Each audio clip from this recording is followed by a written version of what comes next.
चलो बच्चों, तो आज हम लोग मैथ्स में चैप्टर नंबर 3 कंटिन्यू करें, जो चैप्टर का नाम है अंडरस्टैंडिंग क्वाड्रिलेटरल्स। देखो, इस चैप्टर में आपने पॉलीगन्स के बारे में, क्वाड्रिलेटरल्स के बारे में बेसिक इन्फॉर्मेशन हमने अभी तक देखी ना। एक्सरसाइज 3.1 हमने कंप्लीट किया था और एक्सरसाइज 3.2 के बारे में हम लोग देख रहे थे, जिसमें से एक्सरसाइज 3.2 में हमने क्वेश्चन नंबर 1 अभी तक देखा था। आज हमने क्वेश्चन नंबर 2 से शुरुआत करनी है। तो 3.2 में आज के आगे के सम्स कंटिन्यू करें। तो देखो क्वेश्चन नंबर 2 में अब इसमें क्या दिया हुआ है कि find the major of each exterior angle of a regular polygon. कोई भी एक रेगुलर पॉलीगन है। अब यहाँ पहले तो एक बात सुन लो, अब से जो भी सम्स आएंगे ना, हर सम में कुछ कुछ बेसिक थियरी होगी, कुछ कुछ फार्मूलाज होगी, कुछ कुछ रूल्स होंगे। वो रूल्स मैं आपको सम वाइज बताते जाऊंगा। जैसे जैसे सम्स आएंगे मैं उसमें वो बताते जाऊंगा। तो वो रूल्स अच्छी तरह से सुनना, नोट करते जाना। जैसे देखो यहाँ पे दिया हुआ एक रेगुलर पॉलीगन। तो रेगुलर पॉलीगन किसे कहते हैं कि कोई भी ऐसा फिगर, कोई भी ऐसी ड्राइंग जिसमें सब साइड इक्वल हो। कि जैसे अगर 3 साइड का बना हुआ हो ना, तो 3 साइड का ये ट्राइंगल और जिसमें तीनों साइड इक्वल हो तो उसे रेगुलर पॉलीगन कहते हैं, बराबर ना। जिसमें सब साइड इक्वल हो, जैसे यहाँ पे 9 साइड का बना हुआ है, तो 9 साइड का मतलब जो नैनागॉन बनता है ना, नोनागॉन, कि जिसमें 9 साइड होती है और 9 की 9 साइड इक्वल। ये 15 साइड का है, तो मतलब जिसमें सबके 15 की 15 साइड इक्वल, तो उसे रेगुलर पॉलीगन कहते हैं। समझे? तो यहाँ पर रेगुलर पॉलीगन में यहाँ पे साइड्स दी गई है और हमें उसका एक्सटीरियर एंगल फाइंड करना है। क्या फाइंड करना है? Exterior angle. देखो जैसे अगर ये ट्राइंगल हो, जस्ट एग्जांपल दे रहा हूँ कि यहाँ ट्राइंगल है, ट्राइंगल में तो 3 ही साइड होती है ना, उस 3 साइड में एक्सटीरियर एंगल कौन सा हुआ? तो यहाँ ट्राइंगल के बाहर का जो एंगल होता है उसे एक्सटीरियर एंगल कहते हैं ना। ट्राइंगल के अंदर का तो इंटीरियर एंगल हुआ, एक्सटीरियर एंगल। और एक्सटीरियर एंगल का टोटल हमेशा कितना होता है? जो कल के हमने पहले सम में देखा था, कोई भी एक्सटीरियर एंगल्स होना, तो सभी एक्सटीरियर एंगल्स का टोटल हमेशा 360 होता है ना। 360 हमेशा एक्सटीरियर एंगल का टोटल। तो यहाँ पे ये पहला रूल समझो कि जब कोई क्वेश्चन में आपको साइड्स दी गई हो, कि जैसे यहाँ पे 9 साइड है और दिया हुआ find the major of each exterior angle, तो हमें एक्सटीरियर एंगल का मेज़र ढूंढना है। तो इस साइड्स को 360 के थ्रू डिवाइड करते हैं, मतलब 360 डिवाइड बाय साइड्स कर देते हैं, तो हमें एक्सटीरियर एंगल मिल जाएगा। ये सिंपल सा रूल याद रखना।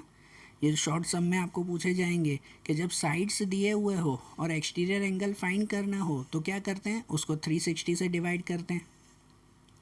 तो यहाँ पे जैसे पहले में 9 साइड्स है ना, तो यहाँ पे लिखेंगे कि measure of each exterior angle equal to 360 divide by 9। 9 side है इसलिए डिवाइड बाय 9। तो 360 को 9 से डिवाइड करो तो आंसर कितना मिल जाएगा? 40। मतलब कि ईच एक्सटीरियर एंगल वो कितने का हुआ? 40 का। कि अगर 9 साइड का पॉलीगन बना हुआ है ना, 9 साइड का अगर ड्राइंग बनी हुई है, तो उसमें सभी एक्सटीरियर एंगल का मेज़र 40 डिग्री होगा। और ऐसे ही अगर 15 साइड का बना हुआ है ना, तो उसको भी वैसे ही फाइंड करेंगे कि अगर 15 साइड में है ना, तो उसमें भी लिखेंगे measure of each exterior angle equal to 360 divide by 15। अगर 15 साइड है तो उसको डिवाइड बाय 15 लिखेंगे। तो 360 को 15 से डिवाइड करो, आंसर कितना मिलेगा? 24 मिलेगा। 24 मतलब कि अगर 15 साइड का पॉलीगन बना हुआ है ना, तो उसमें सभी एक्सटीरियर एंगल का टोटल, सभी एक्सटीरियर एंगल का मेज़र 24 होगा। समझ आई बात? है ना सिंपल, कि जब साइड दी गई हो और एक्सटीरियर एंगल ढूंढना हो तो उसको किससे डिवाइड कर देते हैं? 360 से। ओके, ऐसे ही थर्ड में ढूंढें क्वेश्चन नंबर 3 में, कि अब इसमें क्या दिया हुआ है कि how many sides does a regular polygon have if it's measure of N exterior angle is 24। ये उस सेकेंड वाले का उल्टा है। सेकेंड वाले में क्या था कि आपको साइड से दी गई थी और एक्सटीरियर एंगल आपको ढूंढना था।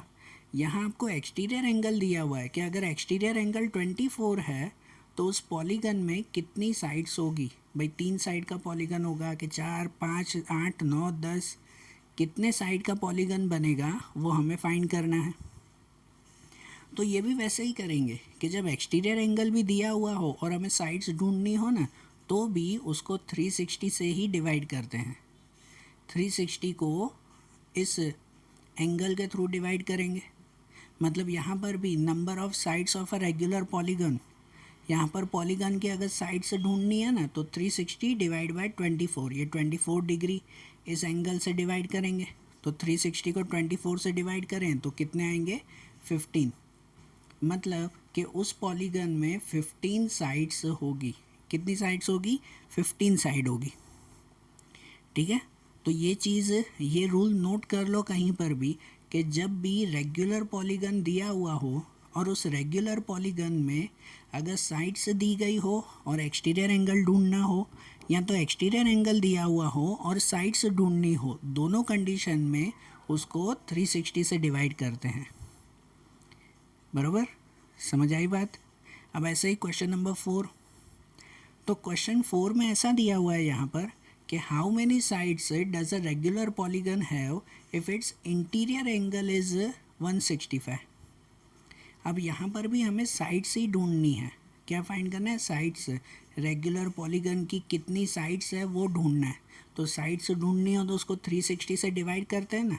लेकिन ये चीज़ याद रखो कि 360 से डिवाइड किया जाता है हमेशा एक्सटीरियर एंगल को, इंटीरियर एंगल को डिवाइड करते नहीं है। ध्यान देना, एक्सटीरियर एंगल को डिवाइड करते हैं, ये नोट कर लेना। लेकिन यहाँ पे एक्सटीरियर एंगल नहीं, यहाँ पे क्या दिया हुआ है? इंटीरियर एंगल दिया हुआ है। बराबर, इंटीरियर एंगल मतलब अंदर का एंगल। अगर कोई ट्राइंगल में, जैसे ट्राइंगल जस्ट एग्जांपल है कि अगर कोई ट्राइंगल में यहाँ पर ये अंदर कोई एंगल हो तो वो इंटीरियर एंगल कहते हैं, और बाहर का अगर कोई एंगल हो तो वो एक्सटीरियर एंगल कहलाता है। और जब भी हमें साइड्स फाइंड करनी हो ना, तो डिवाइड एक्सटीरियर एंगल से करते हैं। 360 डिवाइड बाय एक्सटीरियर एंगल, ये रूल है। तो यहाँ पे एक्सटीरियर एंगल दिया हुआ है नहीं, यहाँ इंटीरियर एंगल दिया हुआ है 165। तो आप लोग 165 से डिवाइड मत कर देना, ध्यान देना। हमें क्या करना है? एक्सटीरियर एंगल से डिवाइड करना है। तो उसके लिए पहले हमें एक्सटीरियर एंगल ढूंढना होगा। अगर एक्सटीरियर एंगल से डिवाइड करना है तो पहले एक्सटीरियर एंगल फाइंड करना होगा ना। और वो कैसे ढूंढेंगे? तो उसके लिए हमने आगे के सम्स में एक रूल देखा था कि ये इंटीरियर एंगल है, यहाँ पे रफ ड्राइंग में देखना, ये इंटीरियर एंगल है और ये एक्सटीरियर एंगल है।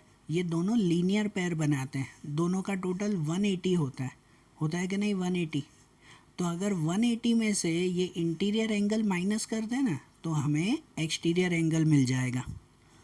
हमें एक्सटीरियर एंगल चाहिए ना, तो उसके लिए क्या करना होगा कि इस इंटीरियर एंगल को 180 से माइनस करेंगे। तो देखो अब यहाँ पे लिखेंगे सबसे पहले कि measure of each interior angle equal to 165। Interior angle तो 165 ही है। And measure of each exterior angle, अगर एक्सटीरियर एंगल ढूंढना हो तो उसमें से 180 माइनस 165 करेंगे। 180 में से माइनस करेंगे 165 तो कितना हो जाएगा? 15। कितना? 15 डिग्री आया, ये एक्सटीरियर एंगल हुआ। और अब जो साइड फाइंड करनी है ना, तो हम लोग डिवाइड एक्सटीरियर एंगल से करते हैं। Means number of sides of a regular polygon equal to 360 divide by exterior angle कितना? 15। फिर से बोल रहा हूँ, डिवाइड बाय एक्सटीरियर एंगल ही करना है, इंटीरियर एंगल से डिवाइड नहीं करना है। तो मतलब 360 डिवाइड बाय 15, तो आंसर कितना मिल जाएगा? 24। मतलब उस पॉलीगन में 24 साइड्स हैं। क्लियर? समझ में आ रहा है ना? तो देखो ये भी एक नया रूल इसमें आया कि जब अगर इंटीरियर एंगल दिया हुआ हो और उस पर से एक्सटीरियर एंगल ढूंढना हो तो क्या करते हैं? उसको 180 में से माइनस कर देते हैं, तो एक्सटीरियर एंगल मिल जाता है। फिर एक्सटीरियर एंगल से हम लोग ये साइड से ढूंढते हैं, 360 से वो डिवाइड करते हैं। बराबर? तो देखो क्वेश्चन 4 देखा, अब ऐसे ही क्वेश्चन 5। क्वेश्चन 5 में ए और बी दो हैं। तो सबसे पहले क्वेश्चन 5 में ए देखें कि is it possible to have a regular polygon with measure of each exterior angle is as 22। अब यहाँ क्वेश्चन समझो, मेथड तो सेम ही करनी है लेकिन पहले क्वेश्चन समझो क्या पूछ रहे हैं। पूछा हुआ है कि अगर कोई एक्सटीरियर एंगल 22 डिग्री का है, क्या है, एक्सटीरियर एंगल 22 डिग्री का है, तो क्या उसमें से रेगुलर पॉलीगन बन सकता है। रेगुलर पॉलीगन मतलब अभी बताया ना कि जिसमें सब साइड सेम हो। तो अगर कोई पॉलीगन का एक्सटीरियर एंगल 22 हो तो क्या वो रेगुलर पॉलीगन है, क्या उसकी सभी साइड इक्वल होगी, येस या नो, वो बताना है। तो देखो सभी साइड इक्वल होगी या नहीं, तो उसके लिए पहले हमें साइड ढूंढनी होगी ना। और साइड ढूंढने के लिए अभी हमने रूल क्या देखा, साइड ढूंढनी हो तो इस एक्सटीरियर एंगल को 360 से डिवाइड करते हैं। तो ये 22 है ना, तो 360 डिवाइड बाय 22 करेंगे, ऐसा करेंगे ना। आप 360 को 22 से डिवाइड करो ना, तो अगर पूरा डिवाइड हो जाता हो ना, कंप्लीट डिवाइड हो जाता हो ना, तो इसका मतलब वो रेगुलर पॉलीगन है। लेकिन अगर उसका डिवाइड नहीं होता हो, मतलब वो रेगुलर पॉलीगन नहीं है। समझ गए। हमें ये बताना है ना कि इज़ इट पॉसिबल, क्या ये पॉसिबल है, येस या नो बताना है। तो हमें 360 को 22 से डिवाइड करेंगे। अगर पूरा डिवाइड हो जाए तो येस, अगर डिवाइड नहीं हो रहा है मतलब नो। तो यहाँ पे देखो ऐसे लिखेंगे पहले कि measure of each exterior angle equal to 22। Exterior angle तो 22 दिया हुआ है। So number of sides of a regular polygon, अगर नंबर ऑफ साइड्स ढूंढनी हो तो 360 डिवाइड बाय 22 करेंगे। अब 360 को 22 से डिवाइड पॉसिबल नहीं है। अगर मैं दोनों को 2 से कट भी करूँ ना, दोनों 2 की टेबल में आते हैं, इसको 2 से कट करूँ तो ये मिल जाएगा मुझे 180, और इसको 2 से कट करूँ 22 को तो वो मिलेगा मुझे 11। तो भी हुआ 180 डिवाइड बाय 11। अब 180 डिवाइड बाय 11 पॉसिबल नहीं है। तो यहाँ पे सेंटेंस लिखेंगे कि here 360 is not a perfect multiple of 22। Perfect multiple मतलब कि 360 22 से डिवाइड हो पाता नहीं है।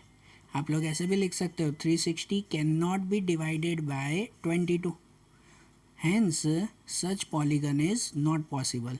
तो इसका मतलब ये पॉलीगन बनेगा नहीं, ये रेगुलर पॉलीगन होगा नहीं। समझ आई बात, ठीक है। अब ऐसे ही क्वेश्चन 5 में बी भी है कि अब बी में देखें, इसमें लिखा हुआ है कि can it be an interior angle of regular polygon, why. कि देखो आगे जो ए में था वही, कि ए में एक्सटीरियर एंगल कितना दिया हुआ था, 22 दिया हुआ था। एक्सटीरियर एंगल इतना दिया हुआ था ना इस ए वाले में। अब बी में ऐसा पूछा हुआ है कि अगर ये 22 इंटीरियर एंगल हो तो क्या रेगुलर पॉलीगन बनेगा। ये 22 एक्सटीरियर एंगल था तो हमने देखा ना रेगुलर पॉलीगन नहीं बना। तो अगर 22 इंटीरियर एंगल हो तो क्या ये रेगुलर पॉलीगन बन जाएगा, येस और नो। तो उसको भी हम लोग चेक करेंगे। अब चेक करने के लिए पहले एक स्टेप और बढ़ेगा कि ये इंटीरियर एंगल है। हम लोग 360 से जब डिवाइड करते हैं तो डिवाइड तो हमेशा एक्सटीरियर एंगल से ही करते हैं ना, बराबर ना। इंटीरियर एंगल से तो डिवाइड नहीं करते ना। तो इसीलिए पहले अगर इंटीरियर एंगल 22 है तो पहले हमें एक्सटीरियर एंगल ढूंढना पड़ेगा, बराबर ना। तो यहाँ पे पहले लिखेंगे कि measure of each interior angle equal to 22 degree. So measure of each exterior angle, तो अगर इंटीरियर एंगल 22 है तो एक्सटीरियर कितना हो जाएगा, 180 माइनस 22 कितना हो जाएगा, 158। 180 में से 22 माइनस तो 158 हो जाएगा। सो अब अगर नंबर ऑफ साइड्स देखें कि number of sides of a regular polygon, तो वो आएगा 360 डिवाइड 158। 360 को 158 से डिवाइड करें तो ये डिवाइड भी पॉसिबल नहीं है। अगर इसको भी मैं 2 से कट करूँ ना, तो 360 को 2 से कट करूँ मिलेगा 180, और 158 को अगर मैं 2 से कट करूँ तो मिलेगा 79। तो अब इन दोनों का डिवाइड पॉसिबल नहीं है ना पॉसिबल। तो इसका मतलब ये भी पॉलीगन बनेगा नहीं। यहाँ पे भी लिखेंगे here 360 is not a perfect multiple of 158। 360 158 से डिवाइड होगा नहीं। And hence such polygon is not possible. तो इसका मतलब ये पॉलीगन वो पॉसिबल नहीं है, बराबर ना? समझ आई बात? अब क्वेश्चन 5 के बाद ऐसे ही क्वेश्चन नंबर 6 देखें कि क्वेश्चन 6 में क्या दिया हुआ है, what is the minimum interior angle possible for a regular polygon and what is the maximum exterior angle possible for a regular polygon. ठीक है, यहाँ पे अगर कोई रेगुलर पॉलीगन हो, कोई भी रेगुलर पॉलीगन, रेगुलर अभी बताया ना जिसमें सब साइड सेम हो, तो कोई भी अगर रेगुलर पॉलीगन हो तो उसमें मिनिमम इंटीरियर एंगल कितना होगा। अब रेगुलर पॉलीगन में कितनी भी साइड का हो सकता है, 3 साइड का हो, 4 साइड का हो, 5 साइड का हो, कोई भी हो, रेगुलर पॉलीगन कोई भी हो सकता है। तो उसमें मिनिमम सबसे छोटा इंटीरियर एंगल कितने का हो सकता है वो ढूंढना है, एंड सबसे बड़ा एक्सटीरियर एंगल कितने का हो वो ढूंढना है, मैक्सिमम एक्सटीरियर एंगल। अब देखो, अब जब भी साइड ढूंढनी हो तो साइड ढूंढने के लिए हम लोग 360 से डिवाइड किससे करते हैं, तो 360 से हम लोग एक्सटीरियर एंगल को ही डिवाइड करते हैं ना। तो पहले ये ढूंढ लेते हैं मैक्सिमम एक्सटीरियर एंगल, फिर उसके बाद इंटीरियर एंगल भी ढूंढ लेंगे।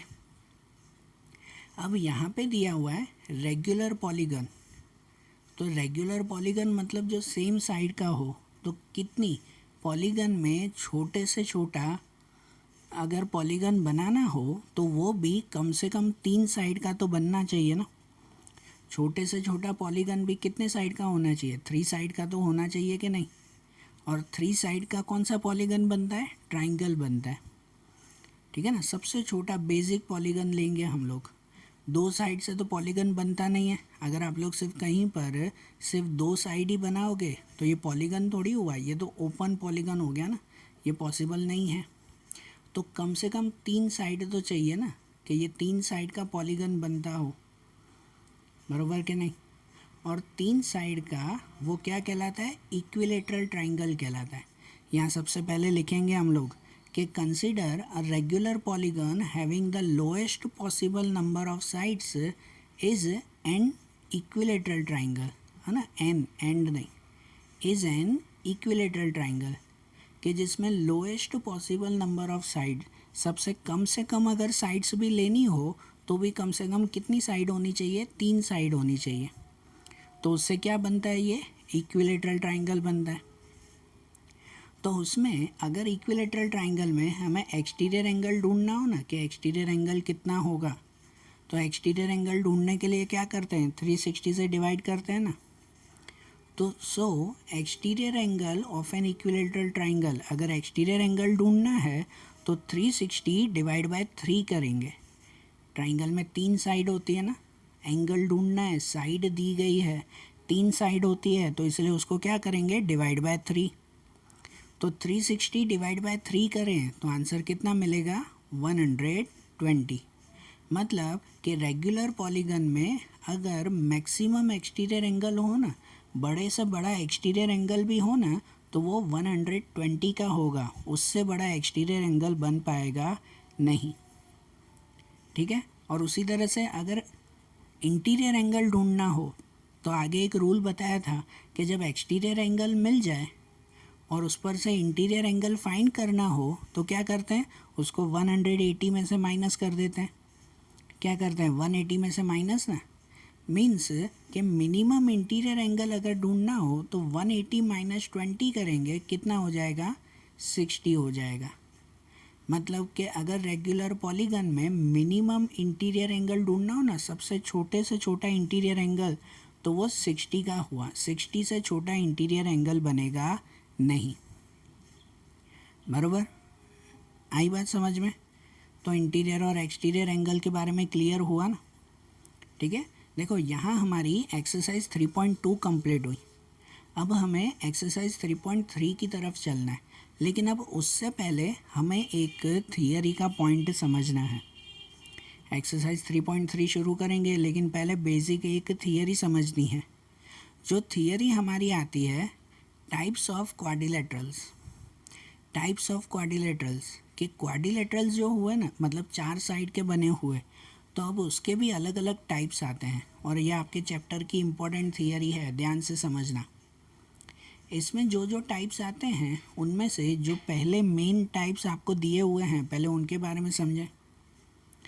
कि देखो क्वाड्रिलेटरल में सबसे पहला टाइप आता है, उसे कहते हैं ट्रेपेजियम। क्या कहते हैं सबसे पहला टाइप? ट्रेपेजियम कहते हैं, बराबर। ये हर एक नाम और उसका फिगर वो ध्यान से समझना। सबसे पहले ट्रेपेजियम के बारे में समझें। ट्रेपेजियम मतलब जिसमें दो साइड पैरेलल हो और दो साइड पैरेलल न हो तो वो ट्रेपेजियम कहलाता है। अब पैरेलल मतलब क्या, ये तो पता है ना। पैरेलल मतलब कि जब दो साइड आपस में जॉइंट न होती हो, एक ये सीधी लाइन जा रही है और उसके साथ में दूसरी कोई सीधी लाइन जा रही है। अब ये दोनों लाइंस आपस में जॉइंट नहीं होती, भाई इसे कितना भी आगे लेके जाओ ना तो भी ये आपस में इंटरसेक्ट नहीं होगी, तो उसे पैरेलल लाइंस कहते हैं ना। ये तो ध्यान है ना, ये तो बेसिक ज्योमेट्री का पार्ट आता है। तो ट्रेपेजियम में वो कहते हैं कि जिसमें दो साइड पैरेलल हैं लेकिन दो साइड पैरेलल नहीं है। कि जैसे कि यहाँ पे दिया हुआ है, ये चारों ड्राइंग यहाँ पे इस साइड दी गई है।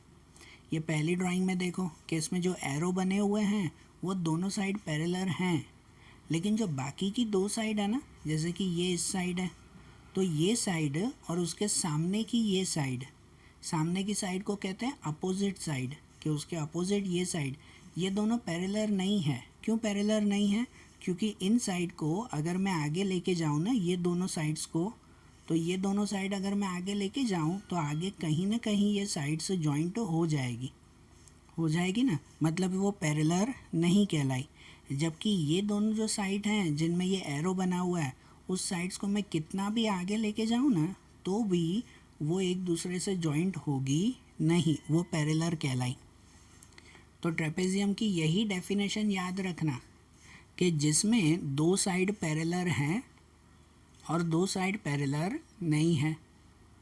जैसे दूसरा ड्राइंग भी है, इसमें भी ये एरो बने हुए दोनों साइड पैरेलल हैं, बाकी की दो साइड पैरेलल नहीं है, तो ये ट्रेपेजियम।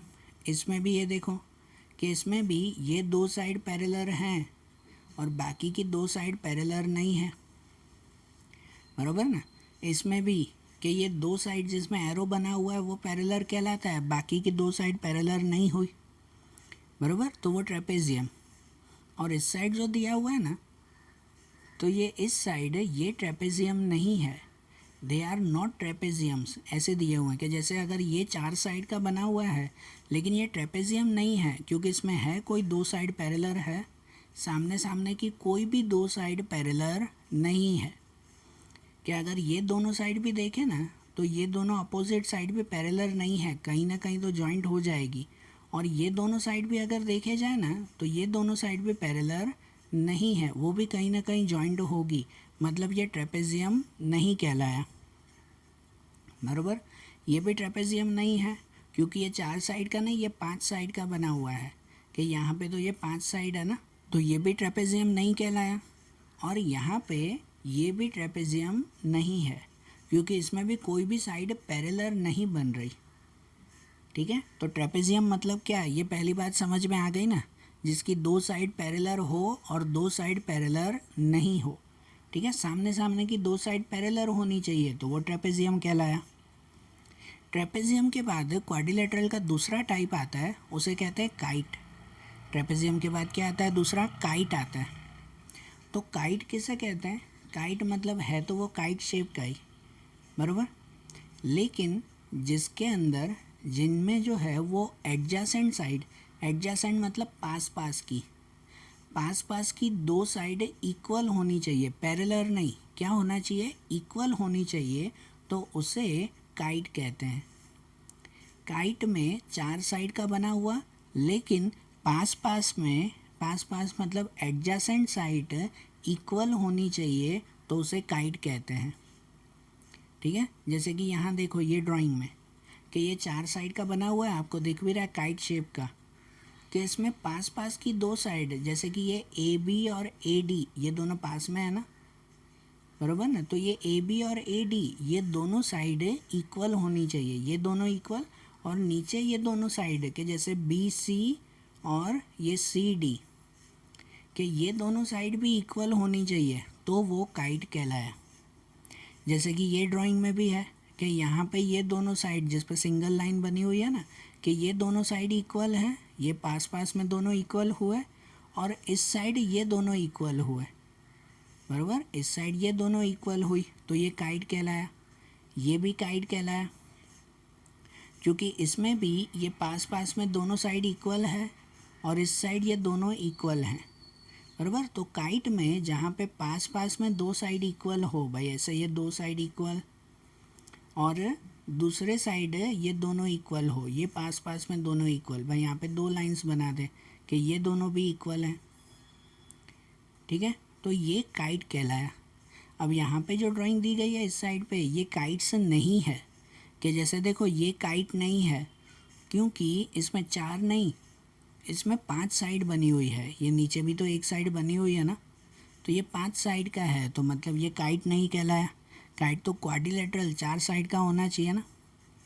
अब ये भी काइट नहीं है, क्यों काइट नहीं है? क्योंकि इसमें पास पास में सेम नहीं है, इसमें सामने सामने इक्वल है, भाई ये साइड और ये साइड इक्वल है, जबकि काइट में क्या होना चाहिए, पास पास में दोनों साइड इक्वल होनी चाहिए, तो मतलब ये भी काइट नहीं कहलाया। और यहाँ पे ये भी काइट नहीं है क्योंकि यहाँ पे तो ये 3 साइड इक्वल हो गई, ये तीनों साइड इक्वल है जिस पे दो दो लाइन बनी हुई है। काइट में तो दो दो साइड इक्वल होनी चाहिए, तो मतलब ये भी काइट नहीं है। तो समझ में आया ना काइट किसे कहते हैं, क्लियर। अब काइट के बाद दूसरा क्वाड्रिलेटरल का टाइप आता है, तो वो आता है पैरेललोग्राम, आपका सबसे इम्पोर्टेंट पार्ट, ठीक है, सबसे इम्पोर्टेंट पार्ट है तो वो पैरेललोग्राम। आपके जो सम्स आएंगे ना, वो सभी सम्स ऑलमोस्ट इसके बेस पर होंगे, पैरेललोग्राम के बेस पर। तो पैरेललोग्राम किसे कहते हैं? पैरेललोग्राम मीन्स कि जिस क्वाड्रिलेटरल में सामने सामने की दोनों साइड पैरेलल हो, सामने सामने की मतलब अपोजिट, अपोजिट दोनों साइड पैरेलल हो, तो उसे पैरेललोग्राम कहते हैं। अपोजिट दोनों साइड पैरेलल होनी चाहिए। जैसे कि ये ड्राइंग देखो कि ये ड्राइंग में अपोजिट साइड कौन सी हुई, अपोजिट मतलब सामने सामने कौन सी, कि जैसे ये ए बी और ए बी के सामने हुई ये डी सी, ऐसा ना, ए बी और डी सी, तो ये दोनों भी पैरेलल, या ऐसे लिख सकते हैं कि ये दोनों भी पैरेलल है, A B parallel D C, ये बीच में जो दो लाइन बनाते हैं ना सीधी, तो उसे पैरेलल की साइन कहते हैं, A B parallel D C. और यहाँ पे भी ये दो साइड, ये ए डी और उसके सामने उसके अपोजिट ये बी सी, तो ए डी और बी सी भी पैरेलल, कि दूसरा ये भी A D parallel B C. तो जब अपोजिट दोनों साइड, सामने सामने दोनों साइड पैरेलल हो, तो उसे पैरेललोग्राम कहते हैं। अगर एक ही साइड पैरेलल होती ना, समझो ये ए बी और डी सी पैरेलल है, लेकिन ए डी और बी सी पैरेलल नहीं है, जिसमें अगर एक ही साइड पैरेलल होती, सिर्फ ये पैरेलल अगर होती, तो वो तो ट्रेपेजियम कहलाता। आगे हमने ट्रेपेजियम के बारे में यही पढ़ा ना, कि जिसमें एक साइड पैरेलल हो ना तो वो ट्रेपेजियम, लेकिन जिसमें दोनों साइड पैरेलल हो तो वो क्या कहलाता है, पैरेललोग्राम कहलाता है। कि जैसे यहाँ पे भी ये दूसरी ड्राइंग भी है, इसमें अपोजिट साइड कौन सी हुई, कि जैसे यहाँ पे ये क्यू पी, तो उसकी अपोजिट उसके सामने हुई ये एस आर, तो क्यू पी और एस आर ये दोनों पैरेलल हैं, बराबर। और दूसरे साइड कौन सी हुई, तो दूसरे साइड ये पी आर और उसकी opposite Q S, P R और क्यू एस ये दोनों पैरेलल हुए ना, वो भी दोनों पैरेलल। तो जिसमें सामने सामने ये दोनों पैरेलल हो तो वो क्या कहलाता है, पैरेललोग्राम, ठीक है ना। ऐसे ये पैरेलल लिखते हैं ना यहाँ पे जैसे लिखा हुआ है।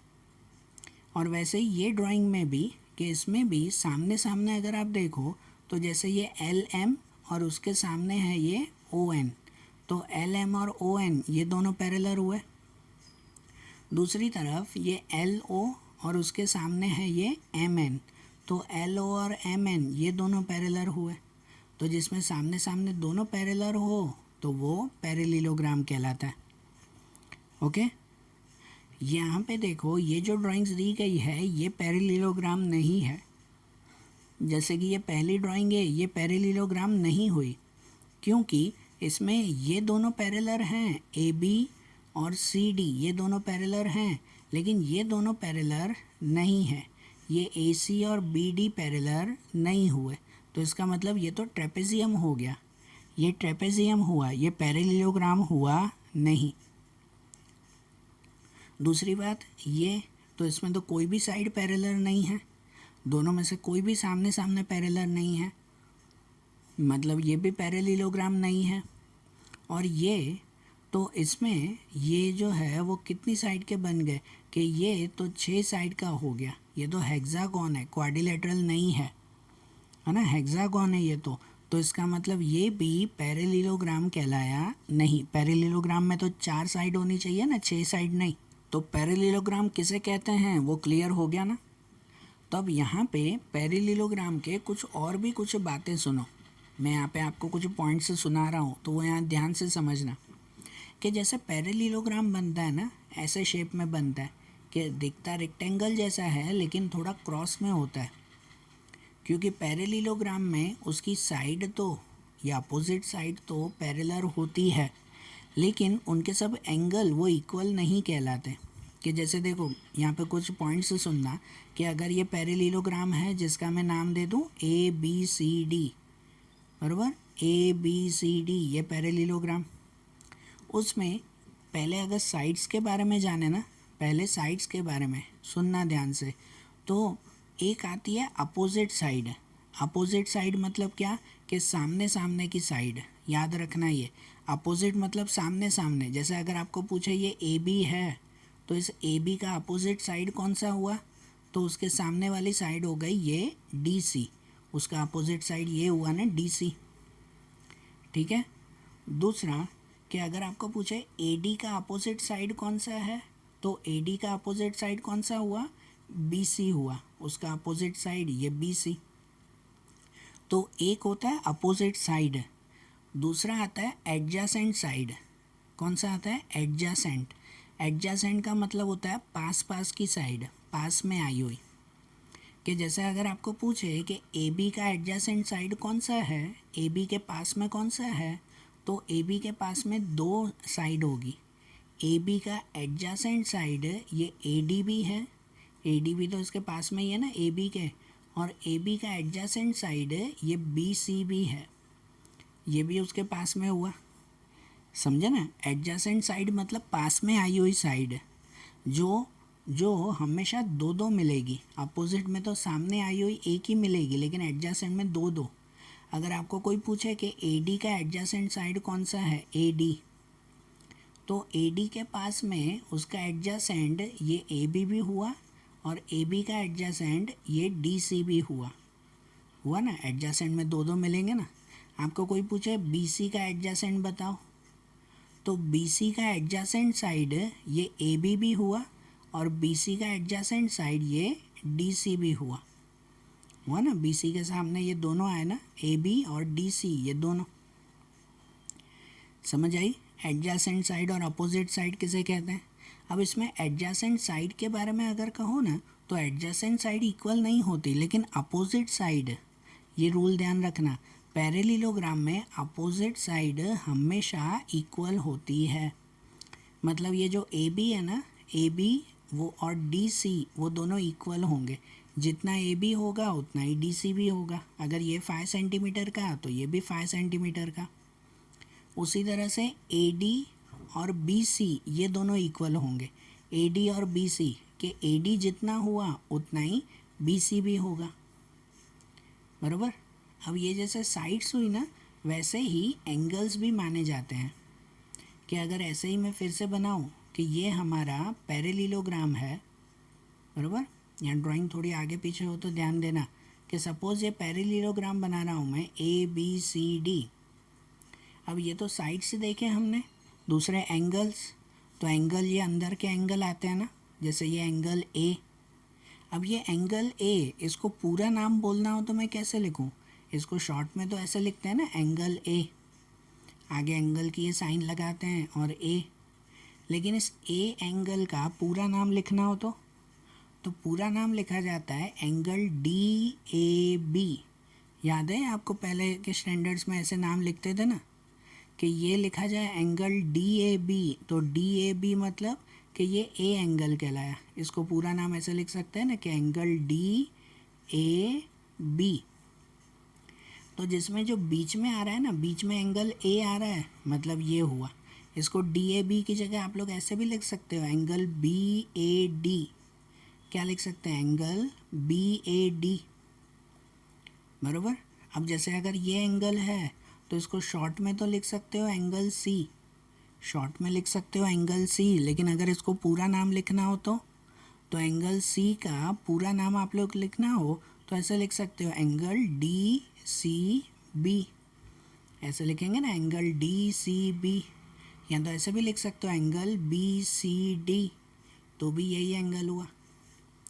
ये एंगल का नाम लिखना तो ध्यान है आपको। अब इस एंगल में ध्यान देना कि ये सामने सामने के जो एंगल हुए ना, जैसे ये एंगल ए और एंगल सी, ये सामने सामने मतलब वो कहलाया अपोजिट एंगल। क्या कहलाया? वो अपोजिट एंगल कहलाया। ये सामने सामने जो एंगल हुए, जैसे यहाँ पे ये डी एंगल और डी के सामने कौन सा? ये बी एंगल। तो सामने सामने के एंगल वो कौन से हुए? Opposite angle. और अगर पास पास में कोई एंगल हो ना, जैसे ये ए, तो ए के पास में कौन सा? पास में मतलब एडजासेंट। जैसे एडजासेंट साइड आती है वैसे ही एडजासेंट एंगल। पास में मतलब क्या कहलाया? एडजासेंट कहलाया ना। तो ये जो एंगल ए है उसका एडजासेंट अगर ढूंढना हो तो उसके पास में ये दो एंगल आ गए।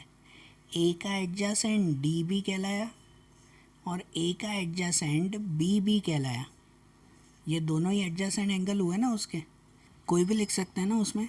जैसे कि अगर आपको डी का एडजेसेंट एंगल पूछे तो डी का एडजेसेंट एंगल ए बी कहलाया और ये सी बी कहलाया। उसके पास में डी के पास में ये ए बी है और सी बी है, ऐसे कहलाया ना ये, बराबर ना। तो एडजेसेंट एंगल भी पता चल गया ना, और अपोजिट एंगल भी। जैसे डी के सामने बी और ए के सामने सी, ये अपोजिट एंगल कहलाया उसका। क्लियर? अब इसके रूल समझो, रूल ध्यान दो इसमें कि अपोजिट एंगल्स में जो भी अपोजिट एंगल होते हैं ना वो हमेशा इक्वल होते हैं। लिख देना, अपोजिट एंगल हमेशा इक्वल होते हैं। कि जैसे एंगल ए और एंगल सी वो दोनों कैसे कहलाए? हमेशा इक्वल कहलाए। और वैसे ही यहाँ एंगल डी और एंगल बी ये दोनों भी कैसे कहलाए? इक्वल।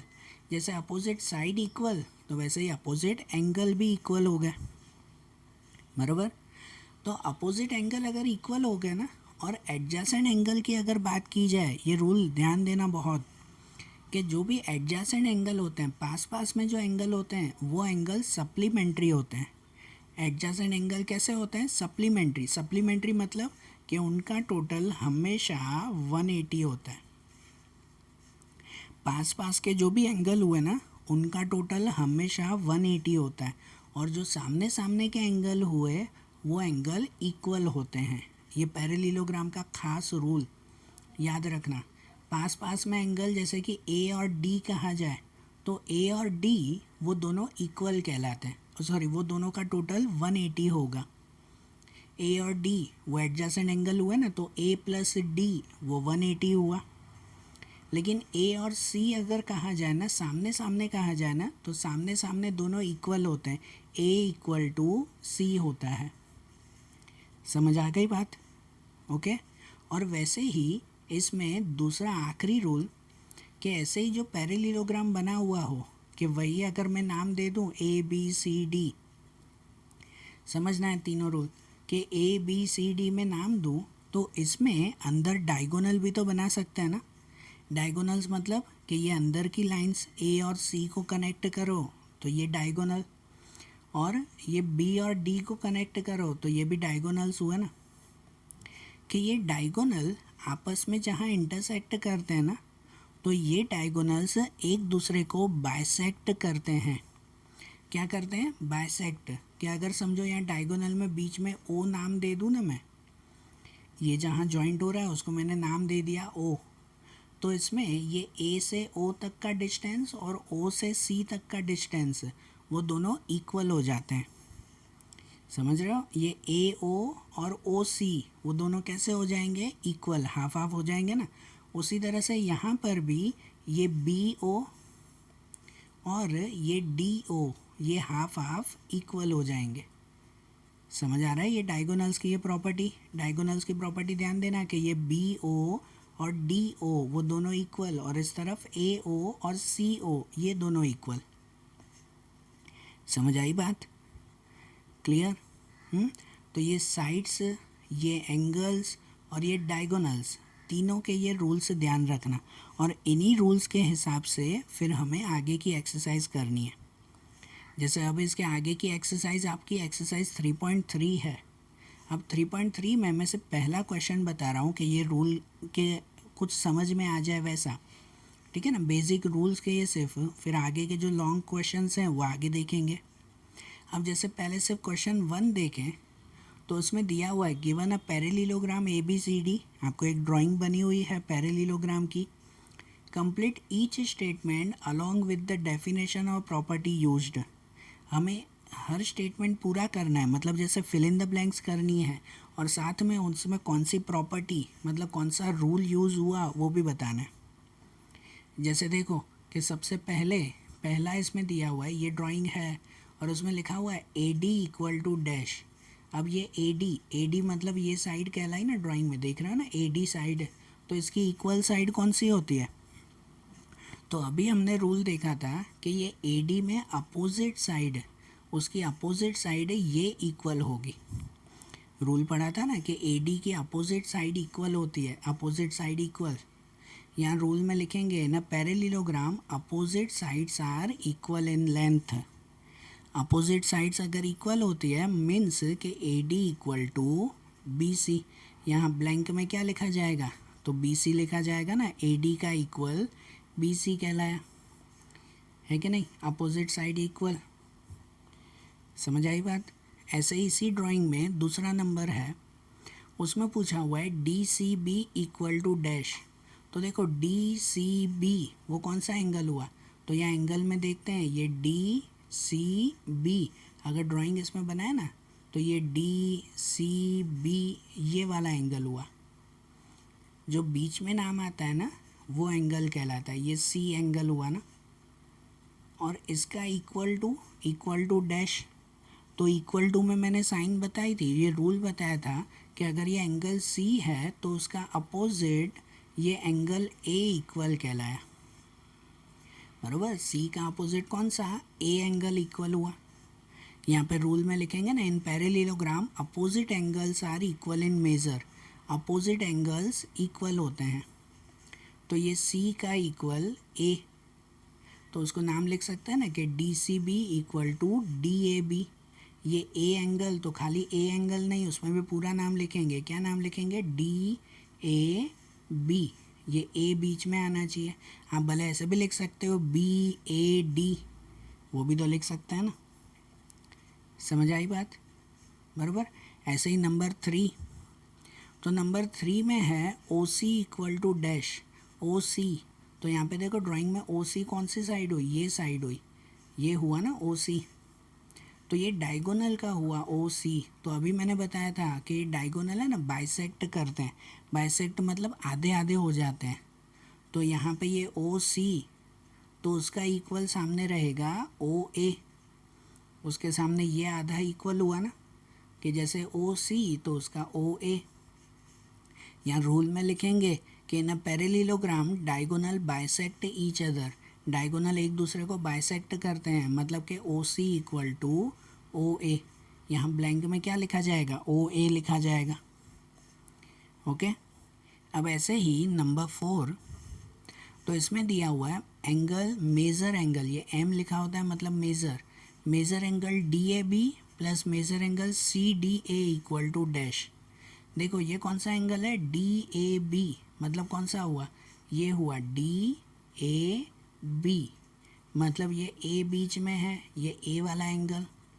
और दूसरा है CDA मतलब यहाँ से अगर आप ड्रॉ करो तो CDA ये वाला एंगल हुआ। तो ये दोनों एंगल है ना एडजेसेंट एंगल हुए, ये पास पास में हुए ना, आगे बताया ना मैंने आपको, ये एडजेसेंट एंगल। और एडजेसेंट एंगल का मैंने रूल क्या बताया था कि एडजेसेंट एंगल हमेशा सप्लीमेंट्री होते हैं, दोनों का टोटल हमेशा 180 आता है। तो यहाँ पूछा हुआ ये है कि दोनों का प्लस कितना होगा, तो कितना होगा प्लस 180। यहाँ लिख सकते हैं ना कि in a parallelogram adjacent angle are supplementary to each other. Adjacent angle हमेशा सप्लीमेंट्री कहलाते हैं। So D A B plus C D A equal to 180 होगा। बराबर, समझ में आई बात? रूल के हिसाब से सब बातें समझ में आ गई ना? ठीक है, तो देखो आज जैसे रूल के अकॉर्डिंग ये पहला ही सम देखा ना इसी एक्सरसाइज में, अब ऐसे ही इनके दूसरे क्वेश्चंस हम लोग आगे के वीडियोस में देखेंगे। Okay, thank you.